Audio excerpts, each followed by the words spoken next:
कराची के एमेजना रोड पर गुल प्लाजा में लगने वाली आग से 6 अफराद जाँ बहक और 22 अफराद झुलसकर जख्मी हुए हैं। ये इतलात सामने आई हैं अब तक और कई घंटे बाद भी आग को बुझाया नहीं जा सका। फायर ब्रिगेड ने आग को तीसरे दर्जे की आग करार दिया है और सुबह के वक्त इमारत का एक हिस्सा भी गिर गया। हम न्यूज़ की लाइव रिपोर्टिंग के दौरान ही इमारत गिरने के मनाजिर भी कैमरे की आंख ने महफूज कर लिए।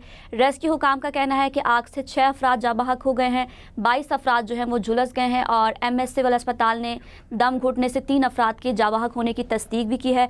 इसी पर हम मजीद बात करेंगे। हमारे नुमाइंदे आतिफ हुसैन वहाँ पर मौजूद हैं जाए वक़ुआ पर, जो हमें वहाँ से अपडेट भी कर रहे हैं मुसलसल। उनसे जानते हैं। आतिफ, बताइएगा कि इस वक्त आप वहाँ पर रेस्क्यू के क्या देख रहे हैं मनाजिर, किस तरह की इमदादी सरगर्मियाँ इस वक्त जारी हैं?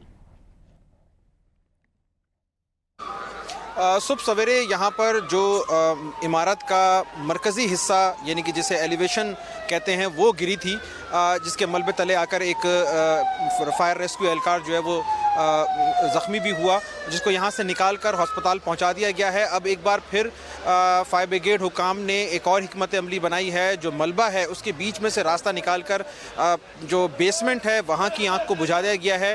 पहली मंजिल और ऊपर वाली मंजिल यानी कि दूसरी मंजिल पर जो आग इस वक्त जहाँ जहाँ लगी हुई है, खिड़कियों के ज़रिए प्रेशर से पानी वहाँ पर डालकर कोशिश की जा रही है कि आग को पर काबू पाया जाए। 1200 से ज़ायद दुकानें यहाँ पर मौजूद हैं इस पूरे गुल सेंटर के अंदर और इन तमाम दुकानों के अंदर इस वक्त आग लगी हुई है।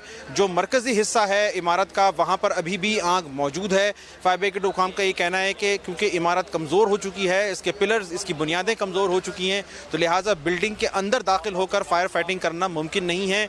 बाहर से ही कोशिश की जा रही है कि किसी तरह फोम मिले, जो केमिकल वाला पानी होता है, उसके ज़रिए आग पर काबू पाया जाए। क्योंकि इस इमारत के अंदर जो है वो बेशतर दुकानें बैग्स की थीं, खिलौनों की थीं, जो कि प्लास्टिक के होते हैं, खेलों का सामान था। इसके अलावा जो दीगर आराइशी चीज़ें होती हैं उनकी दुकानें थीं। ये सारा सामान जो है ये तेज़ी के साथ आग पकड़ता है और बहुत गहरा धुआं जो है वो उसका निकलता है। गुंजान आबाद इलाका है, तो कोशिश ये है कि इस आग को बुझाई जाए ताकि जो धुआं है इस इमारत से उठता हुआ उसे रोका जाए, क्योंकि धुएँ की वजह से अतराफ़ की जो रिहायशी इमारतें हैं उनको भी प्रॉब्लम का सामना है। यहाँ पर काम करने वाले जो रेस्क्यू के एहलकार हैं उनको भी यहाँ पर खड़े होने में दुश्वारी का सामना है। मेरे कैमरामैन सलमान हुसैन आपको दिखाएंगे कि जो आग के शोले कुछ देर पहले तक इस इमारत से उठ रहे थे उनको बुझाया जा चुका है, लेकिन अभी तक जो है वो स्नार्कल के ज़रिए कोशिश की जा रही है कि आग जो है जो कि बिल्कुल इमारत के बीच में है उसको हटाए। इसके साथ साथ हम देख रहे हैं कि अब यहाँ पर क्रेन बुलवा ली गई है, क्योंकि इस इमारत की छत पर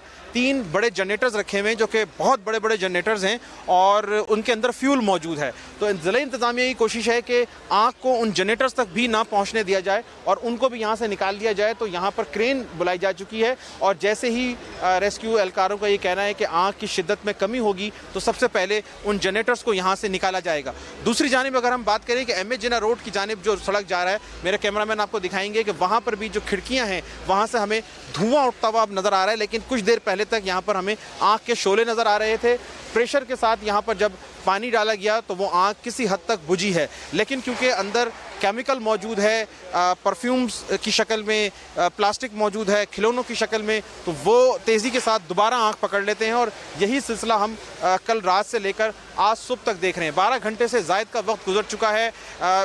फायर से ज़ायद जो फायर टेंडर्स हैं वो यहाँ पर काम कर रहे हैं, जिसके अंदर बल्दिया उज़्मा कराची, KPT और पाकिस्तान नेवी के फायर टेंडर्स जो हैं वो यहाँ पर काम कर रहे हैं। इसके साथ साथ रेस्क्यू 1122 की टीमें भी यहाँ पर बुलाई गई हैं, जिनके पास ऐसे सेंसर्स मौजूद हैं जो कि मलबे के अंदर किसी भी ज़िंदगी को तलाश करने का काम सर अंजाम दे सकते हैं। साथ ही साथ जो चीफ सेक्रेटरी सिंध हैं आसिफ हैदर शाह, उनसे हमारी बातचीत हुई थी तो उनका ये कहना था कि अभी भी खदशा मौजूद है कि इस बिल्डिंग के अंदर कुछ लोग फंसे हुए हो सकते हैं, जिनको रेस्क्यू करने के लिए सबसे पहले आप हमें आगाह कर रहे हैं।